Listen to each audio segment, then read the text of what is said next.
दान देने के लिए धन नहीं है, कोई बात नहीं। हवन यज्ञ करने के लिए धन नहीं है, कोई बात नहीं। भंडारा करने के लिए धन नहीं है, कोई बात नहीं।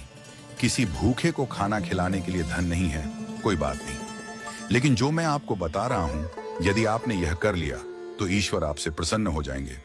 एक बार की बात है, एक गरीब महिला बस में चढ़ी। उसके कपड़े पुराने और फटे हुए थे, बाल बिखरे हुए थे और शरीर से वह कमजोर लग रही थी। जैसे ही उसे बस में सीट मिली, वह चुपचाप जाकर बैठ गई। कुछ ही देर में अगले स्टॉप पर एक वृद्ध महिला बस में चढ़ी। उस गरीब महिला ने बिना देर की अपनी सीट उस वृद्ध महिला को दे दी और खुद खड़ी हो गई। जब वृद्ध महिला अपने स्टॉप पर उतरी तो वह वापस अपनी सीट पर बैठ गई। थोड़ी देर बाद एक छोटी बच्ची बस में चढ़ी। बच्ची को खड़ा देख उस महिला ने फिर से अपनी सीट दे दी और खुद खड़ी हो गई।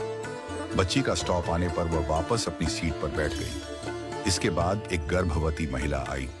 इस बार भी गरीब महिला ने बिना सोचे समझे अपनी सीट दे दी और खड़ी रही। गर्भवती महिला के उतरने पर वह फिर से अपनी सीट पर बैठ गई। थोड़ी देर बाद एक सामान्य महिला बस में चढ़ी। वह न वृद्ध थी, न बच्ची, न गर्भवती, पूरी तरह स्वस्थ लग रही थी। फिर भी गरीब महिला ने अपनी सीट छोड़ दी और उस महिला को बैठा दिया। यह सब देखकर बस में बैठी एक अन्य महिला, जो एक अध्यापिका थी, बहुत आश्चर्यचकित हुई। उसने सोचा, वृद्ध महिला, बच्ची और गर्भवती महिला के लिए सीट छोड़ना समझ में आता है, लेकिन एक सामान्य महिला के लिए बार बार सीट छोड़ने का क्या कारण हो सकता है? जब बस अपने आखिरी स्टॉप पर पहुंची तो अध्यापिका ने गरीब महिला से पूछा, बहन, मैंने देखा कि आप बार बार अपनी सीट दूसरों को दे देती हैं। आपका भी उतना ही हक है सीट पर बैठने का, फिर आप क्यों खड़ी हो जाती हैं?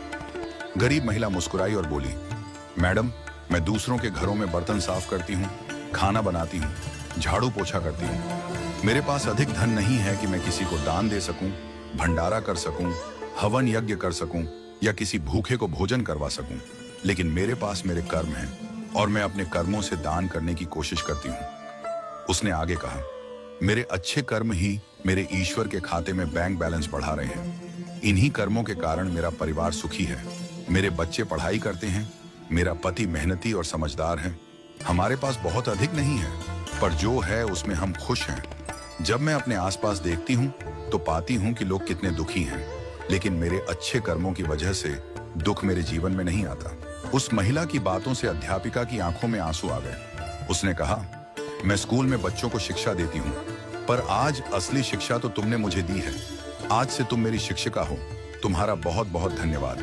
इस कहानी से हमें यह सीख मिलती है कि सेवा के लिए धन की आवश्यकता नहीं होती। हम अपने छोटे छोटे कर्मों से भी दूसरों की मदद कर सकते हैं। किसी बुजुर्ग को सड़क पार करवा देना, किसी जरूरतमंद की सहायता कर देना, किसी को प्रेम से मुस्कुरा देना, ये सब कर्मदान है। जब हम दूसरों के जीवन में खुशी लाते हैं तो वह खुशी हमारे जीवन में भी लौट कर आती है। हमारे दादाजी कहते थे, अपने अच्छे वक्त में बुरे वक्त की तैयारी करो और बुरे वक्त में अच्छे वक्त की। जब अच्छा समय हो तो लोगों की इतनी मदद करो कि बुरा समय कभी आए ही ना।